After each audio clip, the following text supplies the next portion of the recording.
SP Production.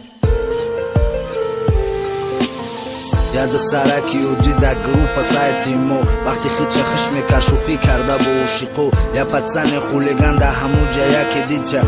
نویس میکردن اوستا یفته دلشه خودشون به خبر بدن که دوست داشتن یک دیگره دخته ده خودش میگفتی شوخی میگذاره اوستا بوزیشون درخت عشق نوده گرفت دخته به خبر بدک بچه دلشه کنده گرفت اوستا دختره گفتک برو ای گروپا بچه تا عاشق شدم تو باید بشوی ای من دخترم دوستش میداشت نکی را او بای نداد و گپی بچه میکرد که دلی او بشوه شد نکی در دلی دختر یک قصه ای و جایی بود میترسید که گپ زنه او بچه میشوه نبود بچه میگفتم بینه و چه مرایی میکنم تا همسری من میشه من توی بازی میکنم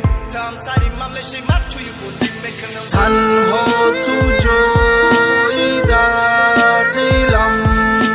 من عشقی تو یار میمیرم اگر تو نیمو بخش مرا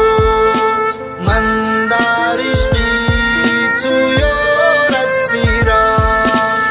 دختر گفت مراد گوش که یکی میگم خفا نشا دختری کتن استم دتا فرزند دورما یه بازی ما و تو چوتا سلیش که میبچید تا نزدیکی بچه دی همقا گفتم نگم نشید اوزی بچه پس شید و بچه ندیگه کس شید گفتک دوایش بگم همقا کوشش کرد که نشید گفت به اوزی تو ما خونه میکنم مومینا دختر گریم میکردک میگفت میتونی بخشی ما همه خیلی یک دیگر در روز دل نقل کردن دلوشونه شکستن خودشونه به عقل کردن روز با روز یک دیگر دور میشیدن جنگ میکردن برقص کوری میکردن خودشونه دشمن میکردن یک روز بچه بغضب گفت با قریبی تو دارم ما بچه ای کتایم من موضوع و حوض دارم دختره گستاگم مدت خوشبختی میخوام اگر دختر دار شدی نومچش امین نبمون